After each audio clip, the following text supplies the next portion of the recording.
Hello students, मैं वंदना तिवारी आपके सामने मेघालय बोर्ड द्वारा कक्षा 10 के लिए प्रस्तावित हिंदी की पाठ्य पुस्तक दीपशिखा भाग 2 के 6वें अध्याय हार की जीत कहानी की व्याख्या प्रस्तुत करने जा रही हूँ। तो प्रस्तुत है हार की जीत कहानी की व्याख्या। माँ अपने बेटे और किसान को अपने लहलहाते खेत को देखकर जो आनंद आता है, वही आनंद बाबा भारती को अपने घोड़े सुल्तान को देखकर आता था। बाबा भारती ने एक घोड़ा पाल रखा था जिसका नाम उन्होंने सुल्तान रखा था। सुल्तान को देखकर बाबा भारती को अत्यंत आनंद की अनुभूति होती थी। भगवत भजन से बाबा भारती के पास जो भी समय मिलता था वह सुल्तान की सेवा में लगाते और सुल्तान को बहुत प्रेम से रखते थे। उनके हाथ में खरहरा स्वयं उसके लिए लेकर सफाई करते, उसको दाना खिलाते और उसे देख देख कर प्रसन्न होते। रुपया, पैसा, माल, असबाब आदि सब कुछ उन्होंने छोड़ दिया था।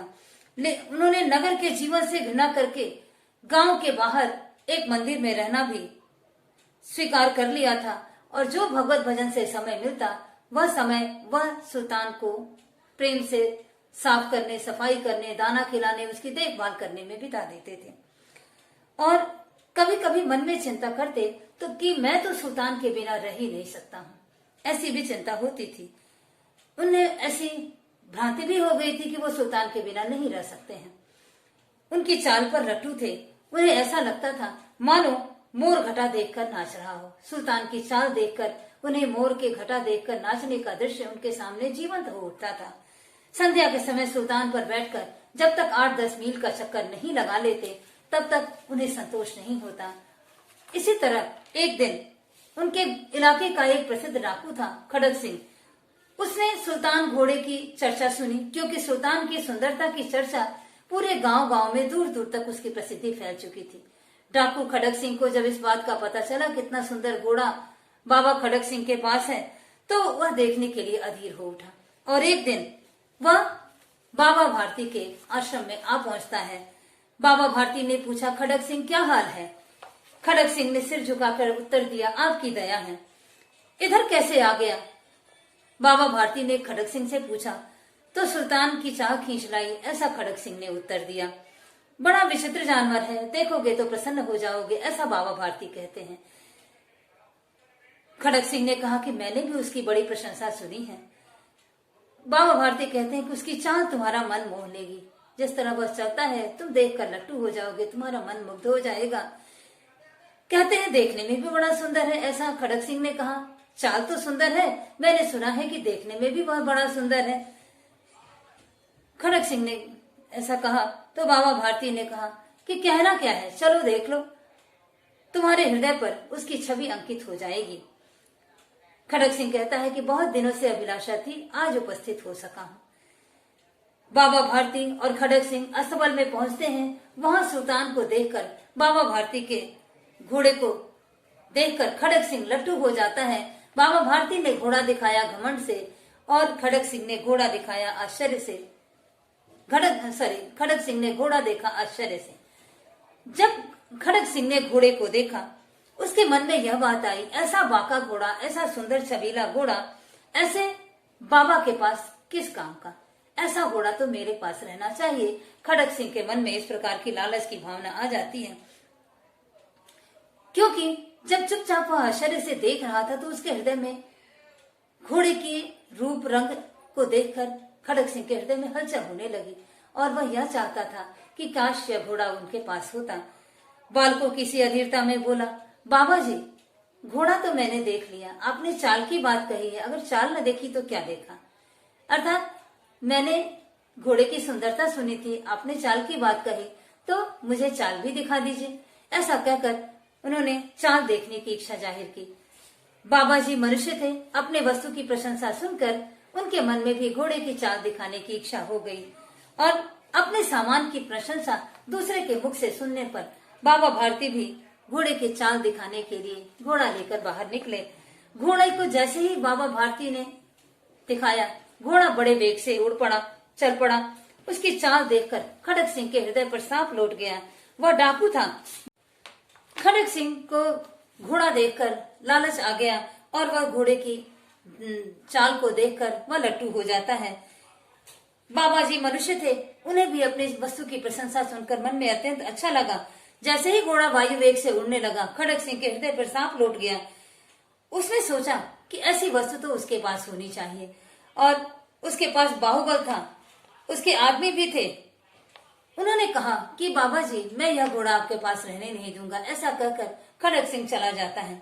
बाबा भारती खड़ग सिंह के द्वारा ऐसी कही गई बात को सुनकर डर जाते हैं और सारी रात असबल की रखवाली करने लगते हैं। खड़ग सिंह का भय हमेशा लगा रहता था, परंतु कई मास बीत गए, खड़ग सिंह नहीं आया।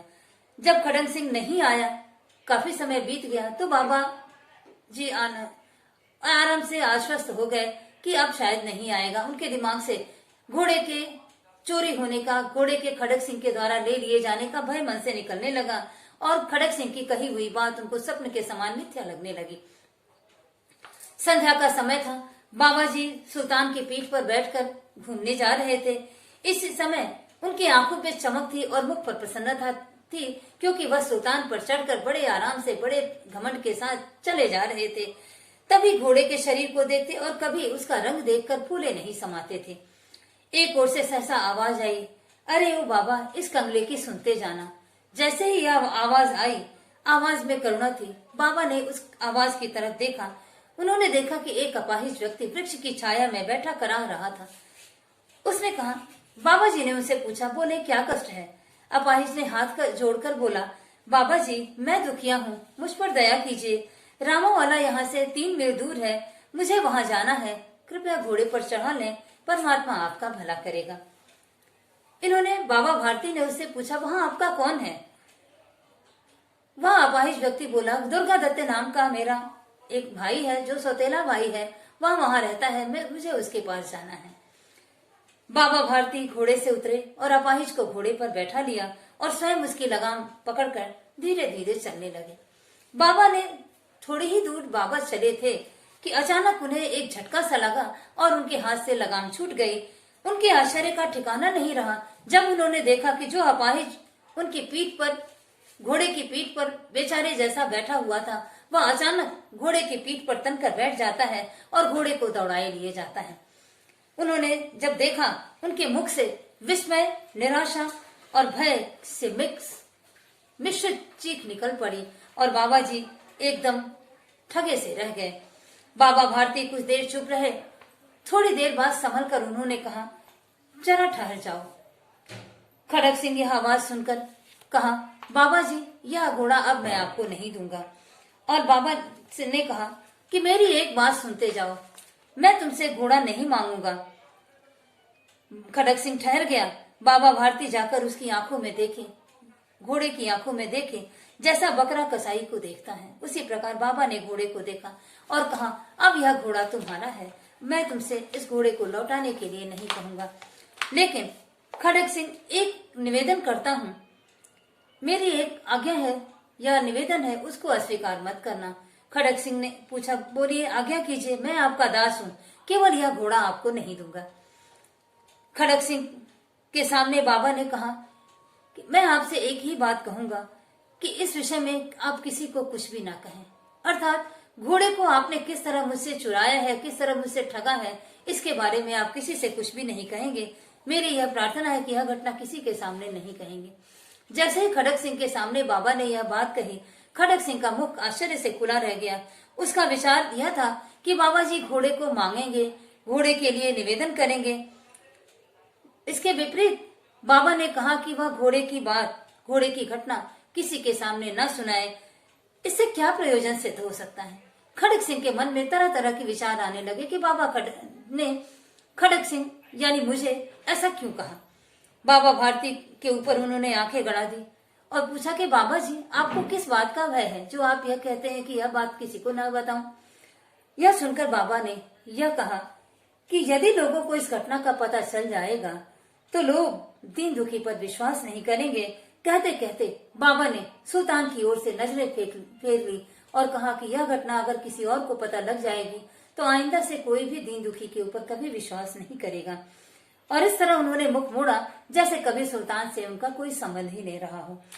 बाबा भारती चले गए, लेकिन सुल्तान के कान में ये शब्द गूंजते रहे और सोचता था कैसे पवित्र विचार हैं, कैसे ऊंचे विचार हैं कि इतना जिस घोड़े से प्रेम था उस घोड़े के छिन जाने पर भी बाबा ने इस बात को कहा कि यह घटना किसी के सामने ना कहें।